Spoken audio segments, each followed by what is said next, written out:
Nobody noticed what was happening inside that cabin. From the trail, it barely looked like a structure at all. A low ridge of earth, a single narrow chimney threading upward through dead grass and frost, a door-sized shadow cut into the hillside. Travelers passing through the Bitterroot Valley that winter described it, in what local account recorded, as a root cellar someone forgot to finish. One supply rider reportedly pulled his horse to a stop, squinted at the mound, shook his head, and kept riding without another word. Outside, the temperature had dropped to 8 degrees Fahrenheit minus 13 degrees Celsius, and was still falling. The wind came down from the Sapphire Mountains in long, low waves, pushing through every gap in every cabin along the valley floor. Firewood piles shrank by the day. Families burned through a full cord every 2 to 3 weeks in a hard stretch. That winter was shaping up to be one of those stretches. But inside that earthen mound, inside that strange half-buried structure that nobody took seriously, a man sat at a small table in his shirt sleeves, eating a quiet supper. No roaring fire, no choking smoke, just a steady, even warmth of walls that had been absorbing heat all day and were quietly giving it back. What did he understand that everyone else had missed? That question is what this story is about. If you've ever wondered whether there's a smarter way to stay warm, with less work, less wood, and less waste, stay until the end. And if you want a new frontier survival technique delivered every single week, subscribe now.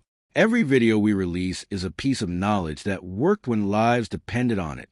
Hit like, drop a comment telling us where you're watching from, and let's go back to 1879. His name was Elias Croft. He had arrived in the valley 2 years earlier, in the autumn of 1877, with a mule, a felling axe, and the kind of quiet practicality that doesn't announce itself.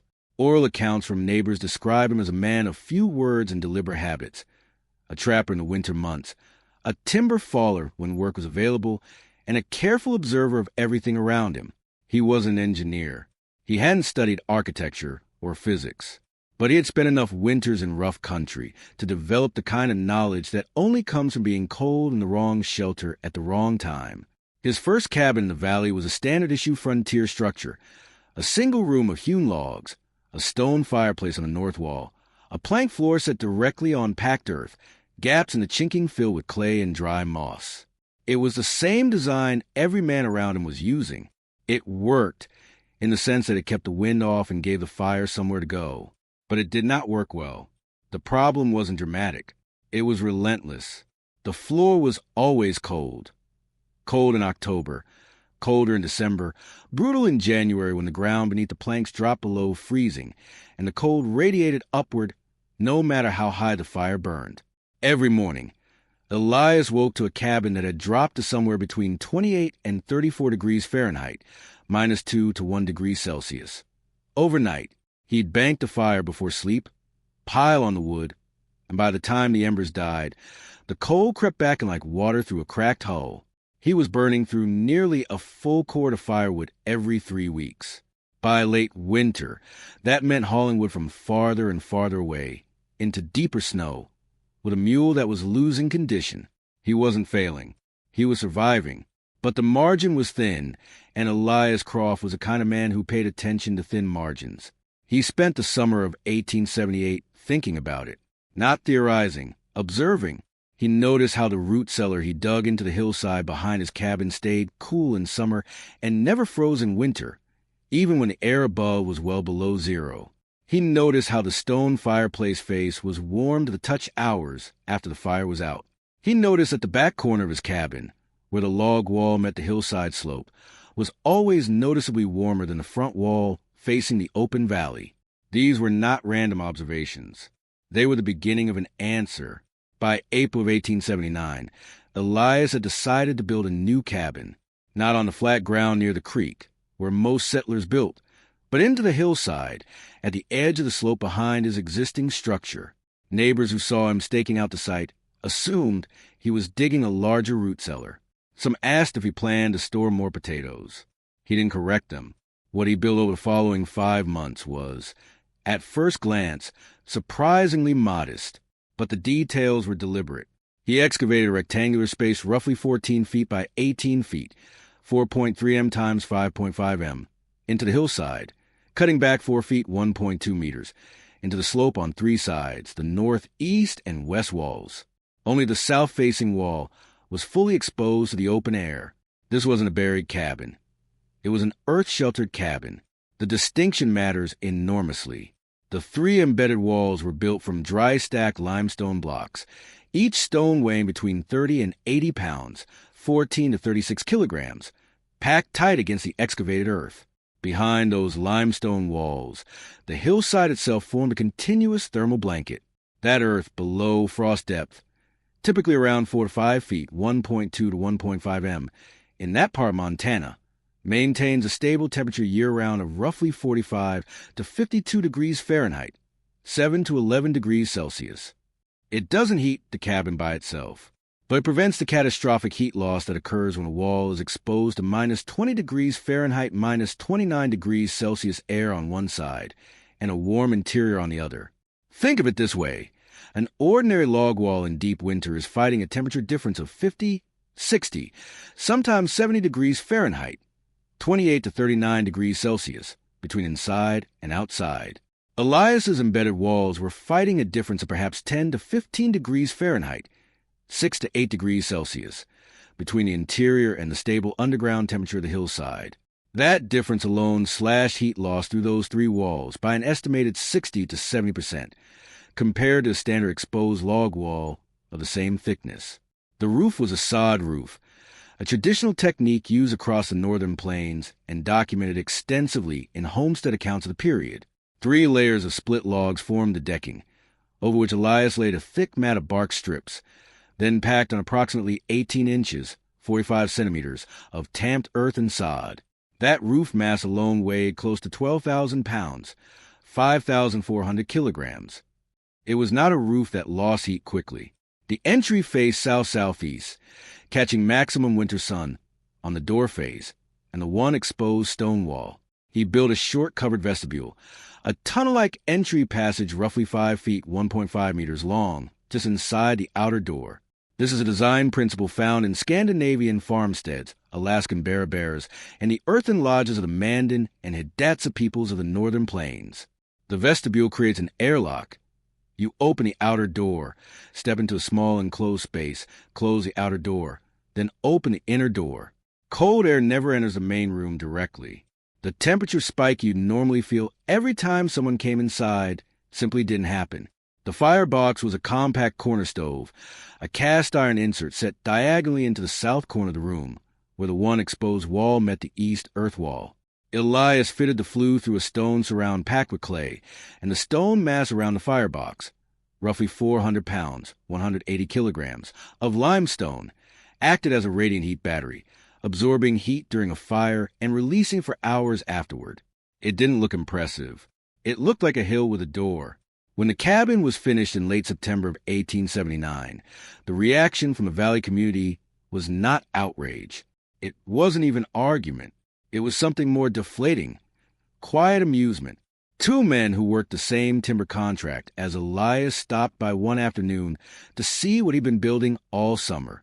Oral accounts from the period suggest they stood at the entry vestibule for a moment, looked at the low sod roof line, looked at each other, and one of them said something to the effect of, "Elias, I've seen bears make better shelter than this." The local sawyer, a respected figure in the small valley community, a man who had built or helped build most of the structures in the area, walked the perimeter once, tapped the entry post with his knuckle, and reportedly said, "That roof's going to crush in March. The melt will turn it to mud, and it'll come straight through." He wasn't trying to be cruel. In his experience, sod roofs on flat or low-pitched structures had failed in the valley's spring thaw cycle. He had seen it happen. His warning was sincere, and to everyone around him, it seemed like common sense. Nobody thought it was dangerous. Nobody tried to stop it. That was the texture of the criticism. Not heated, not formal, just the comfortable certainty of men who had seen enough winters to feel confident they already knew what worked. The small cluster of homesteads near the valley's south bend, perhaps 8 or 9 families within reasonable distance, noticed the odd mound cabin mostly in passing. Children who cut through the hillside trail would sometimes stop and stare at the door in the earth, half expecting a story about a dwarf or a hermit. Their parents called it Croft's hole, without much edge to it. Just a label, just a fact of the landscape. Elias didn't argue with any of it. He finished chinking, split, and stacked what firewood he had cut, a noticeably smaller pile than his neighbors, and waited for winter. He had done the calculations in his own way, not on paper. He wasn't that kind of man, but in the logic of stone and earth and geometry. He understood something that no one standing outside looking at his odd little hillside cabin could see. The fight against cold isn't won at the fire. It's won at the wall. The winter of 1879 to 1880 arrived early and settled in like a tenant who had no intention of leaving. By the third week of December, temperatures in the valley had dropped below 0 degrees Fahrenheit minus 18 degrees Celsius and held there. There were short breaks, a day or two of 15 degrees Fahrenheit minus 9 degrees Celsius that felt almost gentle, and then the cold came back, deeper and longer each time. By mid-January, the valley recorded what local oral histories describe as 19 consecutive nights below minus 5 degrees Fahrenheit minus 21 degrees Celsius, with several nights pushing toward minus 20 degrees Fahrenheit minus 29 degrees Celsius. On the valley floor, the familiar arithmetic of survival began its grim progression. Firewood consumption accelerated. A family that felt comfortable with their stacked cords in October was now watching those piles shrink faster than they had planned. The unseasoned wood, the pieces cut too late in season, the ones that hadn't had time to fully dry, burned poorly, producing more smoke than heat, leaving creosote buildup in chimneys and a faint, eye-stinging haze in side cabins that never fully cleared. A neighbor a quarter-mile to the north burned through his last dry cord in the second week of February. He had greenwood left, but greenwood in a standard frontier firebox is nearly useless. The fire spends most of its energy evaporating moisture from the wood itself before it can generate usable heat. His family moved in with relatives for the last weeks of winter. They were not the only ones who made that kind of arrangement that year. Chimneys drew poorly in the deepest cold. A standard fireplace, open face and relying on convection to pull smoke upward, loses its draft efficiency when outside air is dense and still. The smoke curled back into rooms. Women hung wet wool over the openings to force draw. Men climbed onto icy rooftops to clear partial blockages. It was not a catastrophic winter by frontier standards. People managed, but it pressed on everyone. Elias Croft fed his corner stove once in the morning and once in the evening. He slept in his shirt sleeves. Stay with me, because the number that came out of that winter silenced everyone in the valley who had laughed. Subscribe if you haven't yet, hit the like button, and don't go anywhere. The proof is coming. The accounting began almost by accident. A land surveyor named Thomas Aldrich passed through the valley in late February of 1880, working a contract to remap several homestead boundaries. He had stopped at multiple cabins over several days, noting conditions as part of a broader assessment. His field notes, referenced in local historical records, contain an entry that stands out among the routine measurements of fence lines and plot corners.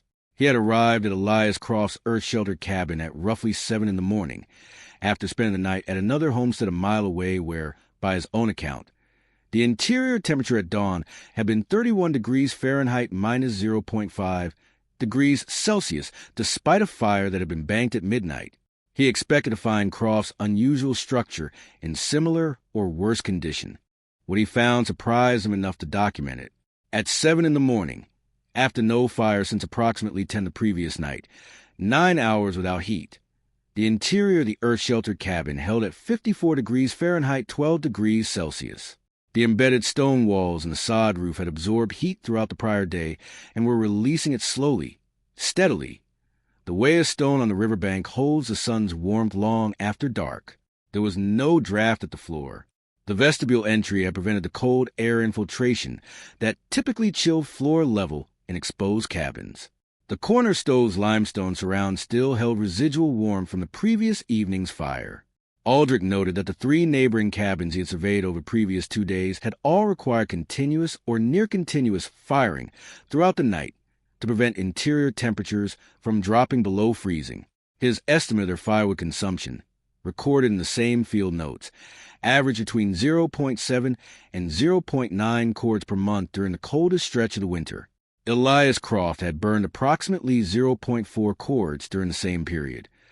roughly 40 to 45% less than his neighbors under equivalent outdoor conditions. The vestibule had cut the cold air infiltration that normally bleeds heat from a cabin every time a door opens. The earth walls had reduced heat loss through 3 or 4 walls to a fraction of what exposed log walls would allow. The thermal mass of the stone surround, the 400 pounds, 180 kilograms, of limestone packed around a firebox, had acted as a slow-release heat source, keeping the interior from the sharp overnight drop that afflicted every standard cabin in the area. The sawyer who had predicted the roof would collapse in March walked by in early spring. The roof held. The sod had actually insulated the structural timbers from the worst freeze-thaw cycling. The timbers underneath were dry. He reportedly stood there for a long moment and said nothing. The valley didn't change overnight. That's not how frontier communities worked. But the winter of 1879 to 1880 left a residue of questions that were hard to ignore. The man who had burned through his last cord and moved in with relatives had a particular set of questions. So did the family whose chimney had smoked back so badly in January that they'd kept the door cracked open for ventilation, essentially trading smoke for cold air, losing heat from both directions simultaneously. By the following autumn, one neighbor had dug his woodshed into the hillside behind his cabin. He hadn't replicated Elias's design. He hadn't embedded the cabin itself. But he'd understood at least one principle. Store protected from wind and snow would stay drier, and dry would burn hotter and longer.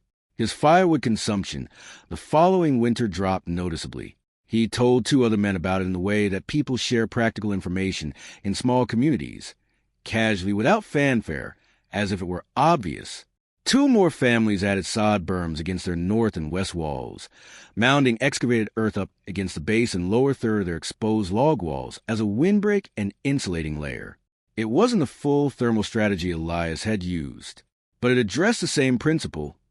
Reduce the temperature differential across your walls, and your fire doesn't have to work as hard.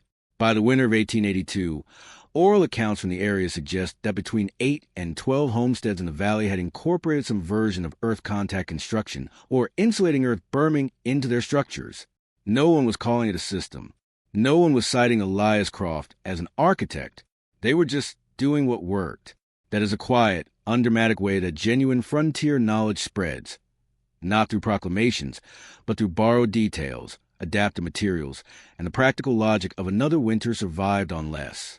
The sawyer never built into the hillside, but he stopped calling it a hole. It's worth noting that Elias Croft was not inventing anything. The principles he applied had been understood and practiced for centuries by the indigenous peoples of the northern plains, the subarctic, and the Alaskan interior. The Mandan Earth Lodge, the Inuit sod house, the Norse turf farmstead of Iceland, all share the same foundational logic. Use the thermal stability of the earth as your primary insulation, reduce exposure to moving cold air, and build mass that can store and release heat slowly. Elias was a practical man who noticed what worked. The knowledge he drew on, consciously or not, belonged to a tradition far older and wider than the Bitterroot Valley. There is a simple principle at the heart of this story, and it is not complicated once you see it. Heat doesn't disappear. It moves.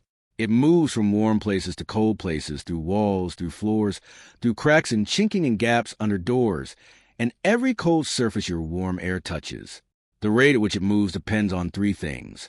The temperature difference between inside and outside, the material the heat is moving through, and the surface area exposed to that difference. Every standard frontier cabin of the 1870s and 1880s addressed this problem the same way. Build a fire big enough to replace the heat as fast as it left. It worked. It just required enormous amounts of wood, constant tending, and produced a cabin that was warm near the fire and cold everywhere else. What Elias Croft did, what indigenous builders of the northern continent had understood for generations before him, was address the problem at the wall, not at the fire. By embedding 3 walls into the hillside, he replaced a 50 to 70 degree Fahrenheit, 28 to 39 degrees Celsius, temperature differential to 10 to 15 degree, 6 to 8 degrees Celsius, 1. By adding a thermal mass of stone around the firebox, he converted a burst of intense heat into a slow, even release that lasted 6 to 9 hours after the fire went out. By building the vestibule entry, He eliminated the cold air blast that cost a standard cabin several degrees every time a door opened in deep winter. None of this required rare materials. None of it required special tools. The limestone was local. The earth was free. The labor was significant but not extraordinary for a man accustomed to felling timber and building in rough conditions. The lesson is not that Elias Croft was a genius. The lesson is that the right question changes everything. His neighbors were asking, "How do I burn enough wood to stay warm?" He was asking, "How do I stop losing heat in the first place?" That question, stated simply, answered practically, is the difference between burning through a cord every 2 weeks and burning through a cord in 6 weeks. It is the difference between a family that moves in with relatives in February and a man eating supper at his shirt sleeves while the valley freezes outside. Ancient knowledge is not primitive knowledge. It is field-tested knowledge. It is knowledge that earned its place by working, repeatedly, under conditions where failure was not an abstract possibility, but a concrete and immediate consequence. The earth was always the answer. It just took a winter bad enough for the valley to stop laughing long enough to look. Now it's your turn. Where are you watching from? And what's the coldest winter you've ever had to push through? Drop it in the comments. If this kind of story matters to you, subscribe and hit the bell. Every week we go back to the frontier and bring one more piece of real knowledge forward. See you in the next one.